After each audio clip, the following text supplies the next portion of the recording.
هذا محصور فيه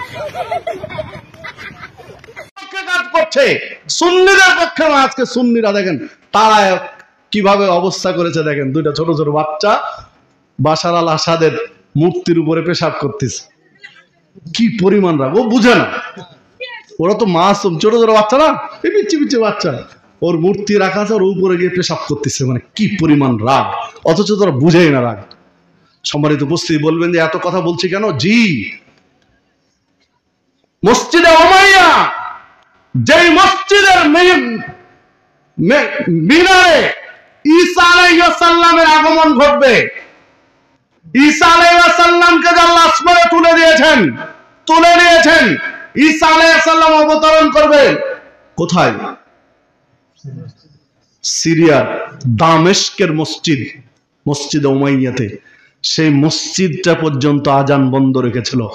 দীর্ঘদিন পর আজকে ওরা যখন পালাইছে, তখন ওই মসজিদে আজকে মন খুলে আজান দিয়েছে আজকে, দীর্ঘদিন পরে ওই মসজিদে। সম্মানিত উপস্থিতি, তো জুলুম করেছে 71 থেকে 2024 সাল পর্যন্ত। সে জালেমের পতন হয়েছে না হয়নি? ক্ষমতা দিয়ে ঠিকানা, অর্থ দিয়ে ঠিকানা, ক্ষমতার ঝনঝনানি, অর্থের বাহাদুরি বেশি দিন টিকে না। জালেম যদি হন পতন হয়ে যাবে, মাজলুম হন, জালেম হয় না। জালেমের দোয়া কবুল হয় না, মাজলুমের দোয়া কবুল হয়, কোনো সন্দেহ নেই। বাবা মার দোয়া কবুল হয়, আর দোয়া কবুল হয় কার? মুসাফির। খানকায় না ছুটে, পীরের দরগায় না ছুটে বাবা মার খেদমত করেন, বাবা মার কাছ থেকে দোয়া নিন, কপাল খুলে যাবে। সম্মানিত উপস্থিতি, রাসূলুল্লাহ সাল্লাল্লাহু আলাইহি সাল্লামকে বলা হলো আইয়ুল আমালে খায়রুন, ইসলামের সবচেয়ে ভালো আমল কি? তখন তিনি বললেন আসসালাতু আলা ওয়াক্তিহা, নির্দিষ্ট ওয়াক্তে সালাত আদায় করা। সুম্মা আইয়ুন, তারপরে কি? তখন বললেন বিররুল ওয়ালিদাইন, পিতামাতার খেদমত করা। সুম্মা আইয়ুন, তারপরে কি? তিনি বলেন আল জিহাদু ফি সাবিলিল্লাহ, আল্লাহর রাস্তায় জিহাদ করা। পৃথিবীর সর্বোত্তম আমলের দ্বিতীয়টা হলো বাবা মার খেদমত করা। সহিহ বুখারীর হাদিস। সম্মানিত উপস্থিতি, আলোচনার শেষ পর্যায়ে এসে যে উদাত্ত আহ্বান জানাবো যে বাবা মার খেদমতে যেন কেউ পিছু পা না হই। যুবক সম্প্রদায়কে আহ্বান জানাবো, যুবকদের রক্ত গরম, তো তাগড়া জোয়ান, রক্ত গরম আছে, বাবা মার খেদমতকে তোয়াক্কা করে না। বাবা একটু জোয়ান থাকলে বাপের কথা তাও শুনে, মায়ের কথা শুনতেই চায় না। মা একটা বলে ঘাড় ঘুরে আর এক দিকে, কপাল পুড়ে যাবে ভাই। কি করবে? বাবা মার সন্তুষ্ট না রেখে তুমি সফল কাম হতে পারবে না। দুনিয়া যেভাবে যে চাই আল্লাহ তাকে ওইভাবেই দেন।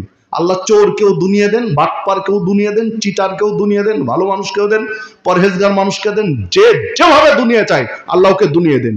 কারণ আল্লাহ দুনিয়াতে তেমন ধরে না। যখন বেড়ে যায় বেশি, সীমালঙ্ঘনের মাত্রা যখন অনেক বেশি হয়ে যায়, তখন আল্লাহ একটু ধরেন। আল্লাহ ধরবেন কোন দিন? আখিরাতে। চুল পরিমাণ, জাররা পরিমাণ যদি কেউ ভালো কিছু করি তার হিসাব নেবেন, যদি জাররা পরিমাণ অন্যায় করে থাকি তারও হিসাব নেবেন। একটু নড়বড় করতে দিবেন না। সেই দিনের জন্য একটু প্রস্তুতি নেন। ইয়া আইয়ুহাল্লাযীনা আমানুত্তাকুল্লাহ, হে ঈমানদারগণ আল্লাহকে ভয় করো।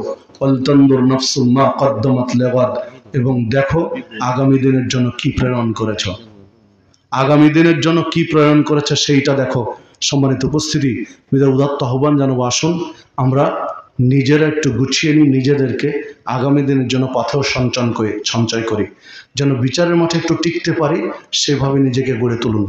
আজকে যদি আপনার মৃত্যু হয়ে যায়, তাহলে যা করেছেন এ পর্যন্ত এতটুকুতে পরকালে নাজাত পাবেন কিনা একটু নিজে ক্যালকুলেশন করুন, বিশ্লেষণ করুন। যদি মনে হয় যে না, নাজাত পাওয়ার মতো কিছু করিনি, তাহলে পরিকল্পনা আবার বাড়ান। আরে ভাই, নাজাত পেতে হবে, কি করবেন? মারা যাবেন না তাই বলছেন? কবরগুলোতে যান, পূর্বপুরুষ সব কবরে আছে, আপনাকে আমাকেও যেতে হবে। যে কোনো সময় আল্লাহ ডাক দিলে চলে যেতে হবে। তাহলে সেটা থেকে তো বাঁচার কোনো উপায় নেই। কে আমির, কে ফকির, কে দায়িত্বশীল, কে ক্ষমতাবান, কে টাকাওয়ালা, কে পয়সাওয়ালা, কে ফকির, কে মিসকিন, কোনো তফাৎ আছে? সকলের ঠিকানা হলো কবর। কবরের জন্য প্রস্তুতি নেই। আল্লাহ রাব্বুল আলামিন সে তৌফিক দান করুন।